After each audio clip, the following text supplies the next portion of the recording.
Welcome to the 7 Pillar Podcast with Nick Ahmed and Mike Ahmed.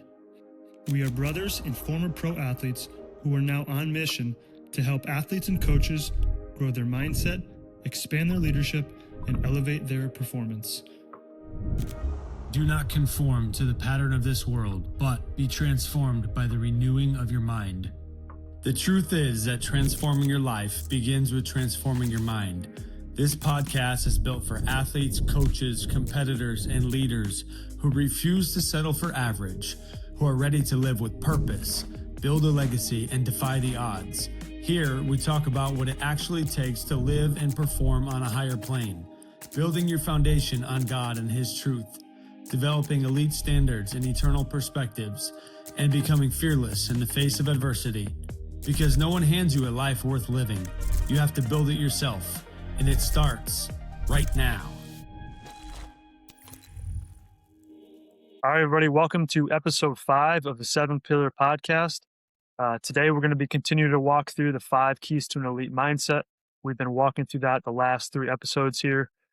Again, the 5 keys to an elite mindset are aware, anchored, proactive, persistent, and present. We've walked through aware, anchored, and proactive so far. Again, with awareness, we're looking to start asking good questions, understand who we are, understand our identity on a pretty deep level. We're going to move from there to being anchored, right? Going to continue to build our identity, understand what our purpose is, and then walk and live out our mission. This is going to give us peace and direction, again, through adversity, through temptation, and even through success. In last episode, we talked about being proactive. Again, with proactive, we're going to cast vision, and we're going to intentionally and consistently move in that direction. We want to begin with the end in mind. We want to be proactive rather than reactive. So again, today we're going to work through the 4th key to elite mindset, which is persistent. Okay, persistent. Yeah, bro, I love these. These are so good. I hope everyone listening is getting a lot of value out of these. So diving into persistent, it's all about creating discipline, learning how to respond to adversity in an effective manner, and keep moving forward in the direction that you want to go. So quick definition of persistence here. It's the ability to remain committed to your purpose, your vision, and your process, despite adversity, setbacks, temptation, boredom, or even delayed results. Okay, so even more simply, guys, we can say persistence is continuing to move forward when circumstances make you want to quit. We've all faced plenty of circumstances that make us want to quit in life, but those who overcome, those who continue to push through those things, keep their focus on what's ahead of them, those are the ones who overcome. Those are the ones who succeed in the long run. They don't have fleeting short-term success. They have long-term success in their sport, in their life, and whatever they're choosing to pursue. Yeah, I think to distill this down even further, right, we can talk about consistency all day long. Like if we're able to be consistent through these times, through adversity, through setbacks, temptation, you even mentioned boredom, we're going to be able to persist through the things that come our way. Like, we have this foundation of our identity, of our purpose and mission, right? That's going to help us along the way. We really have to start understanding how to be consistent in those things on a daily basis. So, Nick, when you face trials, do you feel like you're able to stay committed to your direction process? I know obviously the answer is yes there. Is there anything in your career in terms of like lies that you were listening to or distractions that you have that kind of got you off course and maybe hurt you in being persistent?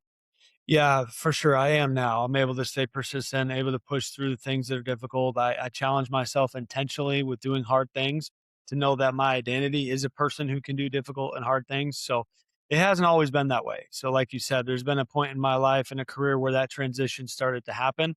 Thinking back on my minor league days as I was coming up, it was really the first time I faced adversity for an extended period of time, right? Everyone's had bad games coming up, but once I hit minor league baseball as a professional, I was doing it every day. I got traded to Double-A or traded to the Diamondbacks, and I was in Double-A with them in 2013. And that was just the longest period of time where I really struggled on the field.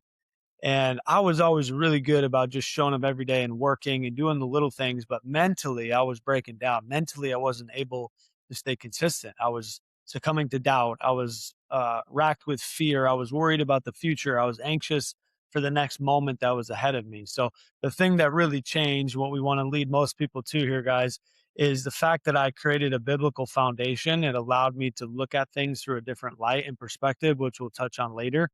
So I started to go to chapel. I started to read the Bible for the first time in my life, and I started to learn a different way of being persistent. And once I was reading the Bible, I got to the book of James. And the first chapter of that book, I shared this as part of my testimony and one of the first episodes, but it really shifted my ability to be persistent. And what it did is it changed. It changed how I thought, it changed how I responded. And that passage says, "Consider it pure joy when you face trials of many kinds, for you know that the testing of your faith produces perseverance. And let perseverance finish its work so you can be mature and complete, not lacking anything." So what I had to learn, Mike, was that God had a different way of being persistent than I did. I was persistent in my own strength, in good circumstances, when everything around me was okay. Then I could be persistent. It was a very surface level persistence that when big waves, big storms came to my life, I didn't know how to continue and push through. So God, over the last 15 years or so, has just reoriented my mind and given me a different way to view things that's allowed me to view trials in a different way as, hey, this is actually good for me. It's helping me to become a different person, a better person, one that's able to overcome and create impact and legacy no matter what I'm going through. Yeah, that's a that's a crazy perspective shifter, right? Like For sure. Yeah. when we go into professional baseball, any like difficult endeavor, difficult goal that we're trying to accomplish, like nobody is going into it thinking that this is going to be a joyful process if I experience adversity in the middle of it, right? We all want to attack something and have smooth sailing and be comfortable along the way and finally get to our destination, but that's really not how anything in life works. So to be able to like shift your perspective and like trying to find joy in those things, I mean, I can imagine how helpful that was, especially in that season. But for you moving on and moving past that into different seasons of your life as well.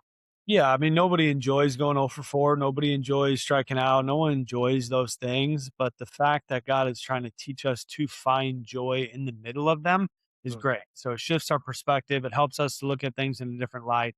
It gives us a different purpose as we go about things. And it takes our identity and starts to remove it further and further from the result of what's happening around us. So it's amazing. And as we dive in, guys, today we're going to talk through a couple things. We're going to go through the 4 P's to becoming more persistent. We're going to give you those at a high level. But first, before we do that, we have a great video we want to show all of you here. Do it! Just do it! Don't let your dreams be dreams. Yesterday, you said tomorrow. So just do it!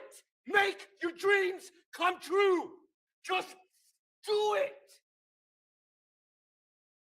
Some people dream of success while you're going to wake up and work hard at it. Nothing is impossible. You should get to the point where anyone else would quit, and you're not going to stop there. No, what are you waiting for? Do it! Just do it! Yes, you can! Just do it! If you're tired of starting over, stop giving up.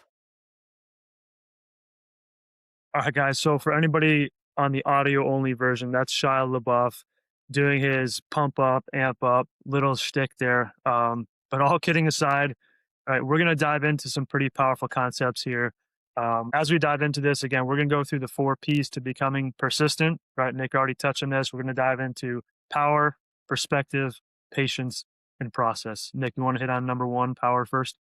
Yeah, for sure. Like Mike, you were saying, that video is obviously laced with a lot of humor, but there's so much truth to it as well. Too many times I've wanted to give up. Too many times I've wanted to quit. But the ability to keep going is what is super important. So no matter what you're facing today, we want to help you guys learn how to be more persistent, learn to not have to quit and start over, not have any regrets in life, but just be able to continue to push forward into your destiny and what you want to do. So our first P, guys, to becoming more persistent is power. Okay. Power. So in order to become more powerful and live a powerful life, we first have to understand where our power comes from, right? The source of our power. For too long in my life, I lived as my own power source, right? I was plugging into me, myself, and I. When I was strong, I was strong. When I was weak, I was weak. But I've learned through faith and learning how to spend time with the Lord, my relationship with Him, that there's a different way to do life. There's a different, more powerful way to step into each day and each moment and have the greatest impact and most success in whatever you're choosing to do. So, a couple key scriptures, guys, that will just show you the difference of where our power comes from when we place it in God's hands rather than trying to live from our own strength. So, the book of Isaiah, guys, chapter 40, verse 29 says, He gives strength to the weary and increases the power of the weak. Okay, so that's contrasting power and weakness right there. And then going forward to the New Testament, the Apostle Paul talking in 2 Corinthians chapter 12, he says in verses 9 through 10, But he said to me, My grace is sufficient for you, for my power is made perfect in weakness. Therefore, I will boast all the more gladly about my weaknesses, so that Christ's power may rest on me. That is why, for Christ's sake, I delight in weaknesses and insults and hardships and persecutions and difficulties. For when I am weak, then I am strong. Okay, that's super powerful language. It's very different, very radical compared to how our culture talks about strength. They talk about being tough and doing things on your own and being independent and just pulling up your bootstraps and doing things yourself. So that is weak. We're all human beings that have limited capacity and limited power. But when we tap into an unlimited God and his power and the strength through the Holy Spirit that he places inside of us, man, the sky is the limit. Our power just changes like crazy. So, Mike, you've got a great little formula here I want you to share with everyone. Quick break from today's episode. So here's the truth. We've done the research, and only 5.1% of elite athletes and coaches are actually training their mind on a daily basis. That is exactly why we built our 7-Pillar Mindset Training app. To join our 7-Pillar community and start training your mind, leadership, and performance today, subscribe to our one-of-a-kind training app at app.7pillar.co/memberships. You'll be joining athletes, coaches, and leaders seeking to become the best versions of themselves, both on and off the field. For 10% off your first year, use code PODCAST10 at checkout. All right, now back to today's episode. Yeah, I mean, this dovetails into what you're talking about. And I think, just diving into that a little bit more before we move on to this formula. I think vulnerability has such a big stigma in this day and age. And I think for us, especially male athletes and men, is like we are called to be tough and pull ourselves up, but there's a right way to be tough and there's a wrong way, right? We're never called to do anything on our own by our own power all the time. There are certain times, yes, where we have to be disciplined, where we have to commit to things, and we'll dive into that more. But we're not called to do that on our own, apart from God, apart from other people. So I think like just understanding that it's okay to be vulnerable, it's okay to ask for help, right? Yes, you're going to have to be committed to things. Yes, you're going to have to be disciplined. But again, God gives us the power and it sustains us in that. And then we also gives us people around us in a community to help us along the way. We're not trying to strive for things on our own, and nobody's built their whole life by themselves. We're not isolated in a bubble. We have relationships with coaches, with teammates, with teachers, with parents, and all these people around us. So, finding a way to understand that what you have in life doesn't necessarily come from just you, right? It comes from and the power that you're using to accomplish these things that we talk about, right? Don't rely on solely yourself to do that. Understand what your foundation should be, and then dive into the relationships and find the people around you that are going to help you along the way. So I think Yeah. that's important. Yeah, good point there, Mike. I want to further that a little bit, just thinking as you're talking. Think about where your breath comes from, right? The ability to breathe in and take in oxygen that's going to hit your bloodstream and go to every cell in your body. Like, where does that come from? Right? If you're not yet a person of faith, or even if you are, this analogy and the physicality of life always makes me feel more humble and grateful Mhm. and not rely, okay, it's not all on me, right? When we wake up every morning, who woke you up? You didn't choose to wake up out of a sleep. God woke you up. He gave you breath in your lungs. He put the oxygen in the air. He put the sun at the perfect distance for our earth to have the right amount of temperature, the right amount of heat. And he gave us everything we need in this environment to survive and thrive. Think about the water we get to drink. It comes down, it rains, it comes up out of the ground, right? There's so many things in this life that we rely on and we take for granted, but we don't actually slow down and stop and think where they actually come from. And then, okay, if God's going to supply all of these needs, yeah, maybe he's going to also supply all of my other needs here as well that I'm getting so worried and stressed about. Yeah, that's great, bro. Diving in here to this equation, right? It's kind of another perspective shifter where we can understand a little bit more about where our power comes from. And the simple equation is E plus R equals O. So it breaks down to event plus response equals the outcome. So to break it down even further, if some event happens to you in your life, now your response to that event equals the actual outcome of what happened. So we're not simply saying the event is the outcome, it's the event plus our response actually determines the outcome or how we see the outcome. So, we don't have control over everything that happens to us, right? But we do have the power to control and choose our attitude, our thoughts, right? What we're thinking, our emotions, how we feel, our behaviors. And so when we do that in response to any sort of event, that's going to be the actual and true determinant of the outcome because it's going to say, hey, this happened to me, but what's the next step? What can I do next? And it gives us a little bit of agency when those things happen. And again, as we talk through this, it's not just what am I doing on my own? How can I rely on God's power to get me through this? What does the word have to say? Are there other people involved that can help me through this situation? So, again, this formula E plus R equals O. I think it's a great perspective shifter, and it gives us that ownership and agency and power to deal with those things that happen to us. Yeah. So, Mike, would you say if you took out the R, if you just went event equals outcome, would you say you're giving your power away? Yeah, absolutely. And that's the whole point of the equation, right? It's like it gives us the power and it gives us the agency to now respond in a good way to that event or to whatever happened to Yeah. us. Right. So if something bad happens to us or we don't perform well or our relationships aren't going the way that we want them to, it's like, okay, now we're going to take on a problem solving approach to this and say, hey, how can I respond in a good way that will make the real outcome or at least the outcome down the road to be much better? Yeah. So it's a really powerful way to reframe something. That's good. Yeah.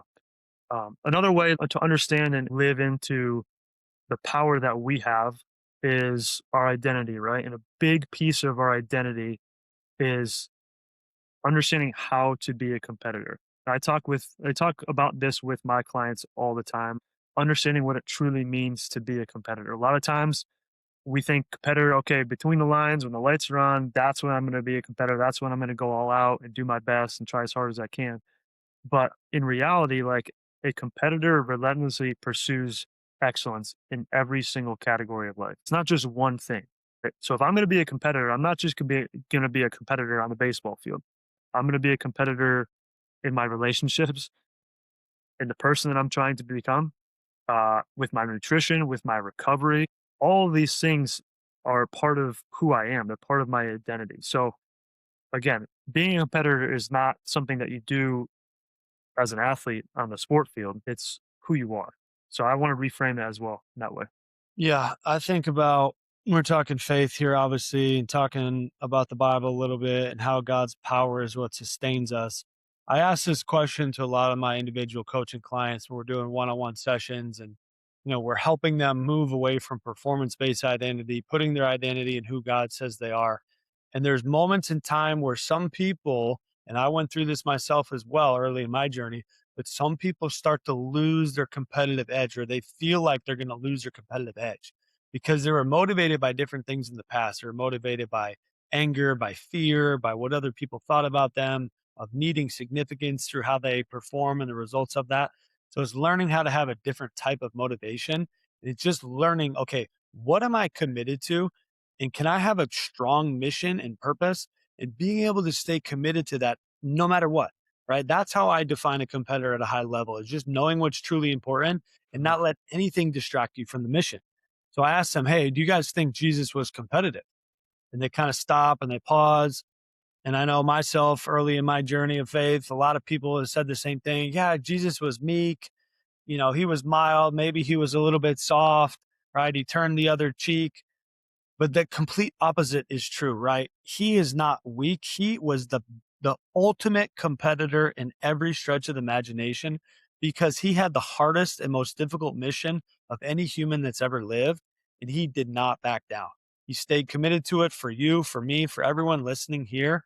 He went to that cross. He took on the punishment that we deserve for all of our sin and shortcoming and took it upon himself when he voluntarily could have said, no, I'm out. I'm not doing that anymore. And he said, no way, I'm in, I'm committed to the mission. That's how I define being a competitor is just, hey, what's the most important thing in your life? And then just being fully committed to it no matter what. And don't let anything distract you from that. Yeah, that's amazing, bro. And the other thing too is like Jesus knew exactly what he was walking into, right? Like it wasn't a surprise to him. So even though he knew what was coming down the pike, he still had the resolve to live out his mission, even though he knew it was going to be tremendously painful Yeah, for him. So again, like that's so true. And it's a great it's kind of a great flip of the script trying to understand Jesus as a competitor too. And like you said, a lot of people think it just turn the other cheek, we want to be nice to other people, but again, it's not really what it's about. Jesus gave us a great example of there's like, let's live out our mission. No matter what happens to us, I'm gonna live on mission. I'm gonna live out my purpose and do what I have to do today. So that's exactly. awesome. Really, really cool.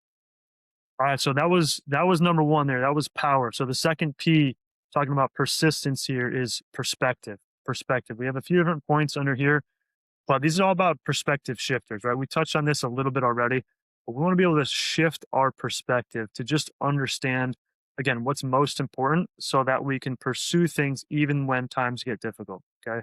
So the first piece here is knowing our why, knowing our why. If we're not anchored to our identity, purpose, and mission, and vision, we're not going to have a real reason to endure that adversity that we're going to face, right? So if we don't have an anchor, if we don't have a foundation, what's the reason that we're going through this? What's the reason that we're enduring these things that are happening to us? Again, if you don't know why, it's going to be very difficult, right? And when these things happen, you're going to be more apt to quit, to give up, to move on, to try something new. But when we do know our why, we can see it through to the end, just as Jesus did, right? Yeah, that's good. It's really good. Yeah. The second piece here, we talk about like endurance too. Not only are we going to have to be persistent for a short period of time, but we're going to have to endure over the long haul. If we know what we're chasing after, we're going to be doing all of our work on a daily basis and going through our routines and our habits with the end in mind. Um, Nick, can you talk to me a little bit about what this means to you and how to keep focus on the end goal or the end picture and why that makes you more persistent? Yeah, a quick little story here with a physical component with a deeper meaning behind it. So when I was with the Diamondbacks, a lot of the off-season time that we had and December, January, early February leading up to the season, the strength and conditioning coaches, they'd bring in a group called Altus. They were Olympic sprint coaches. They used to be based in the Arizona area, right where we had our spring training complex. So they would bring them in once or twice a week and they would do sprint drills and running mechanics and all kinds of different stuff with us to try to help us get faster to become better baseball players in the process. So one of the days I remember I was sitting there talking with one of the coaches. I was like, man, I'm running down the first base line. I feel like I'm, not running as fast as I could or should be. I'm giving it my all. My effort is there, but I feel like I'm moving a little bit slower than what I should be moving. And he turned and he asked me a simple question. He goes, where's your focus? And I go, I don't know, with my eyes? What do you mean? He goes, yeah, where are you looking when you're running? And I said, more often than not, I got my head down, the old adage of like, put your head down and run hard. And he goes, well, there's your problem. When your head's down, you're looking right in front of you. You're not really gaining and moving at the clip that you're able to move at. But once you pick your eyes up and you look at that destination, that end point, right? So he was saying you hit that ball, you're actually not going to look down to the dirt where you're running. You're going to look out ahead to where you're going. So that analogy for me was super important. He wanted me to look at first base and even past first base as I was running there rather than keeping my head down. So it allowed me to actually move faster because I was focused on the destination rather than where I was at in the current moment. And that principle just applies to our life as well. So when we get so fixated and focused on the here and now, it makes us short-sighted and it takes our perspective and our persistence down a level or 10 levels. But once we pick our eyes up to where we want to go in the future, that allows us to move quicker and get through the more difficult stuff in our present moment. Yeah, that's really cool. Thanks for sharing. I mean, it reminds me too of talk about sprinters, right? Like or marathon runners. When they get toward the end of the race and they see the finish line, they see what they're working toward. Maybe at that point they're not running as fast, but they're definitely putting in as much effort, if not more effort, to cross that line as fast as they can. So I think that dovetails in really nice as well. Yep. Um, the next piece here of shifting our perspective is understanding how to take a growth and an opportunity mindset, right? A growth and opportunity mindset. So with this, guys, we want to make sure that we're always ready and willing and wanting to learn something new. We always have to want to learn something new, so that again, when these things that when adversity hits us, it's like, okay, this is going to be fun for me to dive in and see what I can learn from this, how I can grow, how I can adapt, how I can change. And again, it's going to give you the ability to adapt to really any circumstance. So I think growth mindset, opportunity mindset. Nick, I know you talk about opportunity mindset a lot. You want to share a little bit on that? Yeah, for me, there's so many times in life where I've focused too much on the negative in front of me, and I need to learn continually to focus on what opportunities are in front of me. And Yeah. when I do that, it allows me to say, okay, maybe that wasn't the result I wanted, but I can still move forward knowing that there's places to learn, there's opportunities to grow, there's character to be refined, there's things in my past that are going to help me into my future, and there's experiences that I've had that are going to be able to help me create impact in the lives of other people. So I always try to be an opportunity hunter. I look for opportunities in all situations. And when I do, it just gives me that energy and that ability to keep moving. Hmm. Opportunity hunter. I don't think I've ever heard you say that, but I love that. I'm gonna steal that. It is it, man. It's so good. Really good. Really, really good. All right. The next point here, guys, is we're gonna reframe failure for adversity. We have to understand that adversity is going to build us up and help us create persistence and perseverance down the road. It's good. It's like a muscle. We're working out in the weight room, working out in the gym. We're actually breaking that thing down to get ourselves stronger. So same thing on the mental side, same thing on the emotional side, right? We have to understand that these things are going to happen to us, but if we respond in the right way, we're actually going to be getting stronger mentally, emotionally, and spiritually. Romans 12:12, I think this is an awesome perspective shifter. Romans 12:12 says, be joyful in hope, be patient in affliction, and faithful in prayer. All right, so he pulls these three things out: joyful, patient, and faithful. I mean, if we can be joyful, if we can be patient and faithful during times of adversity or tough times, like how much better are we going to be down the road? I just, this is an incredible perspective shifter. If we can learn and try to look for the joy, try to be patient and be faithful to our mission, be faithful to our call in those times, think about how amazing your life is going to be a year from now, 5 years, and 10, and down the line, right? You're going to be your life is going to be built in such a way where um, these these pieces of adversity or this failure is actually going to be stepping stones to something much bigger, right? Yeah, that's great. And I love that verse you just highlighted. The second part of that there, being patient, leads us to number three. Okay. The third piece of becoming persistent is learning to be patient. Okay. Patience is so key. The idea of persisting is just actually showing us that whatever's in front of us, whatever's in our hand, is not what we want. Okay. So if everything was going how we wanted it to, we wouldn't really need to be persistent, right? So, in order for us to become persistent, we have to first acknowledge that there's something that we don't want in our hands, something that's not how we want it to happen. So, Mhm. that's going to help us to be patient when we say, okay, you know what? I don't have what I want here and now, but in the future, I'm going to work towards something different. So, we have to just acknowledge that up front. Hey, there's something that's not what I want here in front of me, but that doesn't have to continue to stay that way. So, thinking about long term versus short term gratification, too many times we get to a point where it's like, hey, this is not what I want. I'm going to jump ship. I'm going to leave the mission. I'm going to abort and go to something easier, more comfortable.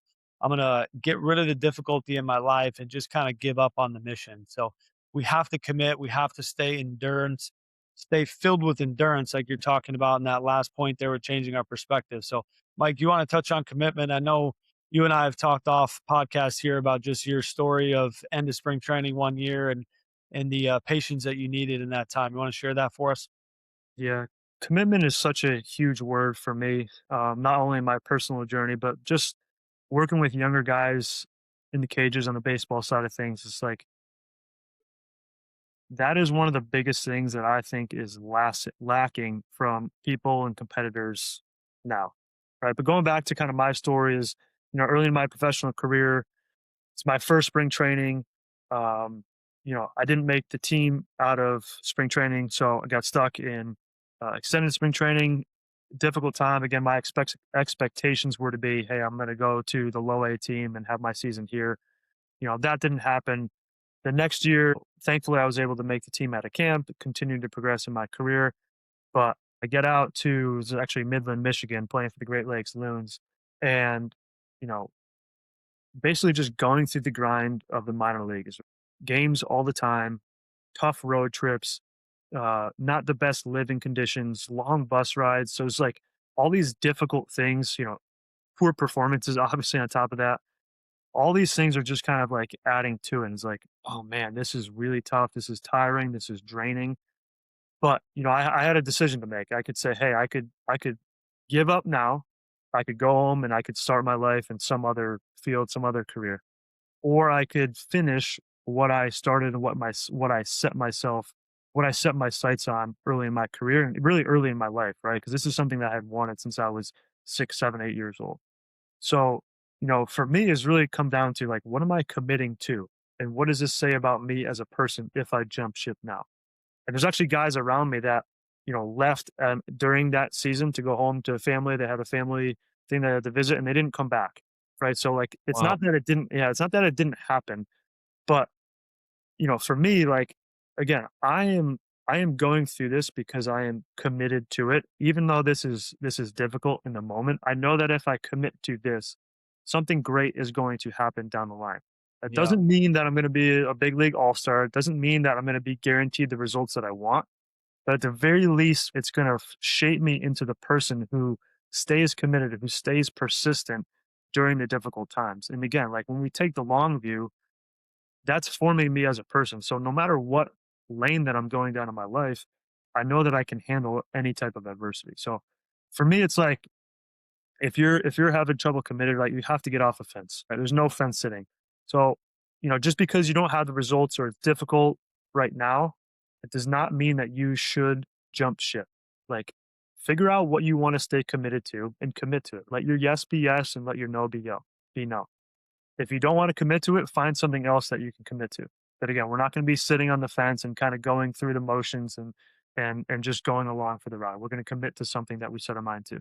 Right. Yeah, that commitment's so important. I talk to people all the time about committing for the long haul, right? Yeah. Committing for a 10-year plan, thinking in Yeah. decades rather than thinking in days or months or years. So for me, I think about a 10-year period in my life going from graduating high school, not having a single scholarship offer to play college baseball as a shortstop, not one. I got recruited more to pitch than play shortstop. So I didn't have one college shortstop offer to go play anywhere. Had an opportunity to maybe try to do both at UConn, which I took advantage of. But that was 2008 when I graduated high school and I went off to college. By the time 2018 rolled around, 10 years later, I was standing in the big leagues after my, I don't know, maybe fourth season or so, and I won a Gold Glove award. And I don't say that to boast in an arrogant way, but I say that to encourage all of you that over a 10-year plan, you can accomplish so much if you just stay committed and you stay patient to the process. So for me, guys, I just showed up every day. I tried to do my best. I learned from my coaches. I put in the little things. I worked hard. I did all the things possible. And overnight, I didn't go from an under recruited no scholarship offer shortstop out of high school to a gold glove shortstop in the major leagues. That's not how it happened.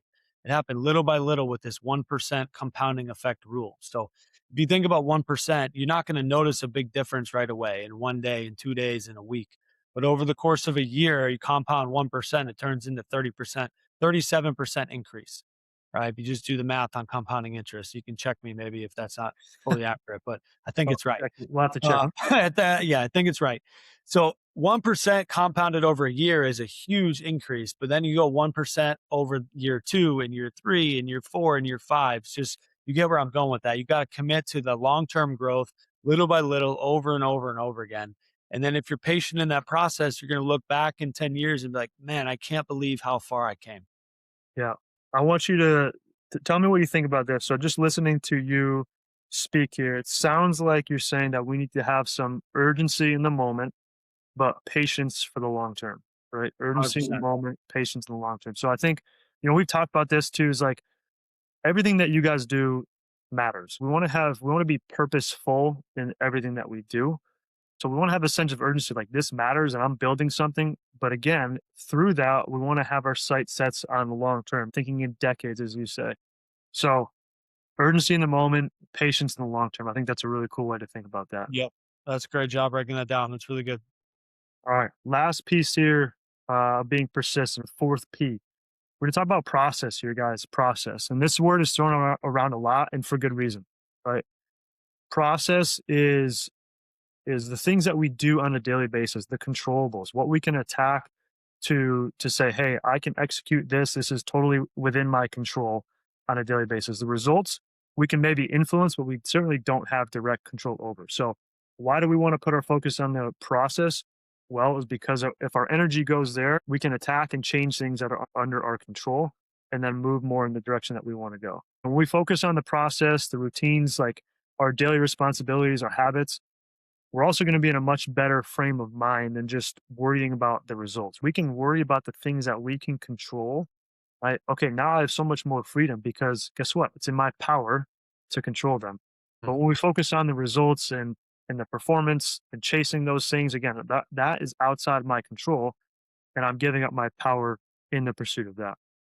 Yeah, when you feel like you lose your power, it's just really hard to stay persistent. It's really hard to stay patient. It's really hard to have the right perspective. So all four of these P's, guys, they really tie together.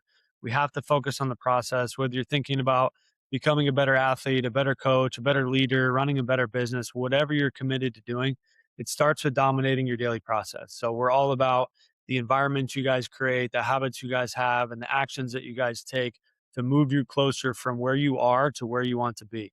Okay, so to wrap up, guys, and get super practical, we want to end each and every one of our podcasts. So teach you guys not to be just hearers of the word, right? This is a very biblical concept. The Bible says we don't want to be just a hearer of the word, but we want to be a doer of the word. So within that framework, that principle applied to this podcast and what we're teaching here, guys, we want all of you to do something about this, right? We don't want you just to consume the content. We want you to take action and do something practical. So 2 quotes, guys. We have a daily meditation every day on our 7-pillar training app. It's a mental performance app that we put out a ton of amazing content, but it made me think of 2 amazing quotes that we've used recently for our quote of the day. The first one says, mountains are scaled by those who continue to climb.